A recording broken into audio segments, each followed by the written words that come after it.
We're going to lead this thing off with Arkansas, Oklahoma State. The Hogs will travel to Stillwater to play the Cowboys here in Boone Pickens, 11 a.m. Central Time, ABC. This one's just over a touchdown in favor of the Pokes. Shafe, we're going to give this mic a shot here. I know this is your game in a lot of aspects. You sent us a picture of a really cool T-shirt some Oklahoma State fans are talking about. Let's talk about this game because I feel like we know these programs a little better than maybe the average college football fan. Maybe not insider stuff, but I feel like we're real prepped for this one.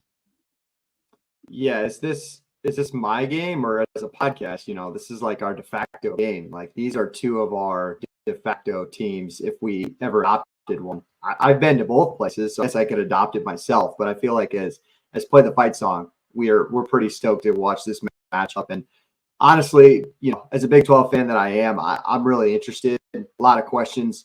Kind of lay around both teams right now. Yes, did Arkansas look good last week? I will say, yeah, they scored 10 out of 10 possessions. Obviously, that's good no matter who you're playing. For those who didn't watch the football game, let's just say they were playing maybe an NAIA level football team because honestly, on the offensive and defensive line, I'm not sure if some of those Arkansas Pine Bluff guys weighed more than 250 pounds. The size was alarming. So I'm excited about the possibility of what Jaquindon Jackson and Taylor Green can be in the backfield for that team because I think Bobby Petrino is going to scheme up something really exciting. That I have no doubt about. But now we're really going to find out. And Vegas is catching on, man. This was, I think it opened 10, maybe 9.5. Yep. It's on to 7.5 for the Hogs being an underdog going into Stillwater this weekend. So also fascinating. You look at the other side, man. Oklahoma State looked really good. I thought they handled South Dakota State teams underperformed against FCS, and Oklahoma State didn't against the best one in the country in the FCS world. So that being said, I know more what I see out of Oklahoma State just because of how much production they bring back, what I know I'm going to get out of Ollie Gordon, whereas this Arkansas team was just a flash in the pan against a really bad team right now. But they could surprise us. They could show up, and there's no doubt in my mind there's a possibility Arkansas could win this football game. Absolutely. I think we look at Stillwater, though, and it's how good is Oklahoma State up front. Like, they looked really good against a really good FCS team that's traditionally good in the trenches. Can you do it against another Power 4 opponent? Now, I understand that Arkansas has its question marks on the offensive and defensive side of the ball, especially in the trenches and spots. It's just going to be a lot of Ollie Gordon. If this offense can really find a way to run the ball well, they're not going to stray away from it. They don't feel like they're going to put Alan Bowman in a situation to really mess up or throw picks or give the ball away because they're going to move the football with their run game. Parks, when you look at this one, let's go to the Arkansas side. If you're Taylor Green, what has to happen on offense? Like Schaefer talked about Petrino and scheming things open, but Taylor Green's got to show us something here, right? Yeah, and I don't think we've seen enough from him yet. I don't think, Jake, you did it enough justice of how bad a football team Arkansas Pine Bluff was. Like, JP, you could start a quarterback for them. I mean, they're terrible. Taylor Green, he threw up a couple passes last week that were just into triple-double coverage. I think one of the first passes he threw in that game went right through the middle of an Arkansas Pine Bluff defender. So you have to avoid those situations because if you find yourself in a turnover battle in Boone Pickens, which is going to be a place that's ready to go, then you're going to find yourself in a really bad spot. I think if they're heavy on the run game, try and win the time of possession, it could be one of those slower paced games, especially with the new rules. I mean, you got two good running threats on both sides of the matchup here. Ollie Gordon, I expect that him and the O-line can do a little bit of damage when it comes to both the clock and the scoreboard. I really think Mike Gundy, he's played in games like this before. I don't think we're giving them enough credit for last week. I mean, you look at Colorado, they compete with a brand new branded North Dakota State team, but you're talking about the FCS National Championship appearance, South Dakota State team that Oklahoma State handled with ease. Absolutely. And it was mad impressive. Like, if you're not a guy who watches FCS football, you wouldn't think twice about it. But with what that program does and how South Dakota State can run the football, you also got to think highly a little bit of Oklahoma State's defensive front. So I think they get the best of them in this matchup. Yeah, I like something you said there. Lower possession feel is what I got on this one too. Yeah. Like, run the football if you're Oklahoma State. If you can keep the big plays, from Taylor Green, really get a shot downfield for an extended period of time, like this is going to have a lower possession field and two teams that maybe going to scheme runs open for, good running backs and quarterbacks that on the Arkansas side, they can move around. And Taylor Green at Bowman's not as much of a threat on the ground, but they have shown the ability to run some draws and some powers with him inside the red zone.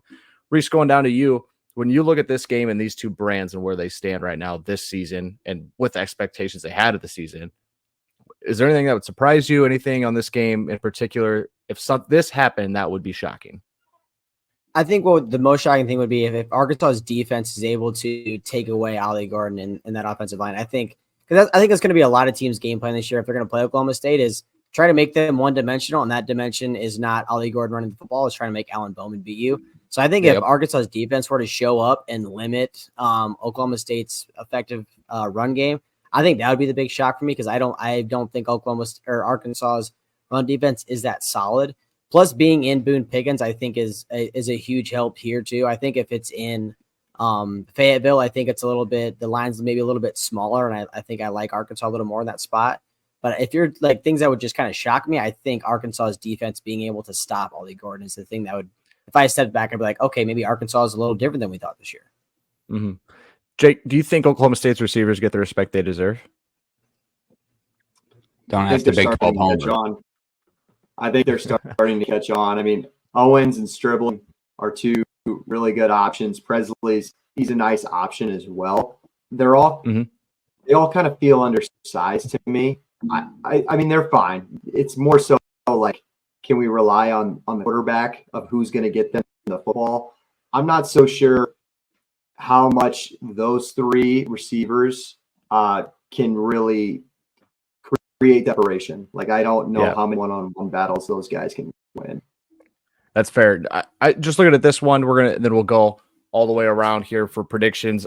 For the bet board, actually, we'll be on the bet board for this one as well as just giving a score prediction here. Obviously, don't hold anything to us on the score prediction. We're just thinking spread here. We're going to use 7.5, I believe. Parks is what we're going to run with. We're going to run with 7.5. 7.5 is what I see in other places as well.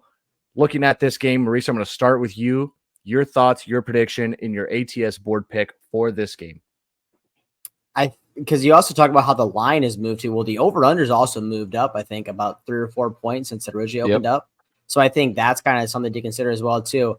I think with it being at Boone Pickens, I think is a really big X factor here. I'm leaning Oklahoma State in this spot. The spread is tough. I really don't mind. I just like that defense on Arkansas is a big question mark. I think offensively they might be able to do some stuff. But I just don't know if defensively they're going to be able to do as much as you need them to cover this number. I'll take Oklahoma State in this spot. Give me 34-20. That's absolutely insane. 34-20. Gotcha. That's absolutely insane. Put me right on the back of Reese. I'm riding with him because I have the exact score written down here. I can show you 34-20. Give me Oklahoma State. I think Oklahoma State doesn't get enough credit. Don't you guys feel like all of a sudden you watch these highlights at the end of the year of Oklahoma State and they're busting big plays at home, mostly in Bedlam or something like that? Like, it's a big play team, and this is an Arkansas team that struggled giving up the big play last year. So you got to think that they're going to have a couple of those. You hit that fucking nail right on the head, Reese. 34-20 post, baby. Right here. I like that. Absolutely. Hey, Shafe, I took some bullets last week for the fellas to have a good week on the board. I obviously did not have one of those weeks on the board, but I want you to go first. I'm not saying if you go a certain way, I have to go the other way just to let you guys win, but your ATS board pick with the number at 7.5 the way it is. Yeah, I got to keep this perfect record going, don't I? And feels like a tough game to.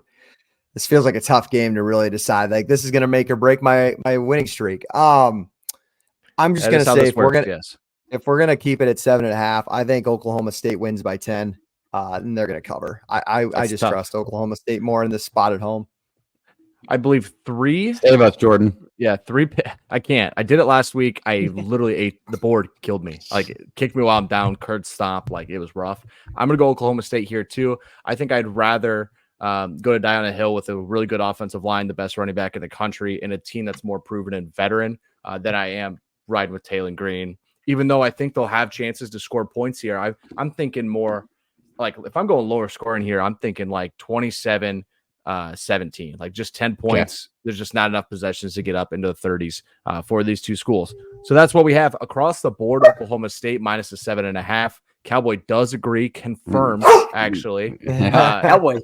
But- Wait till the Excited. dog's dog, Cowboy. Wait till the dog's dog. That's good for branding.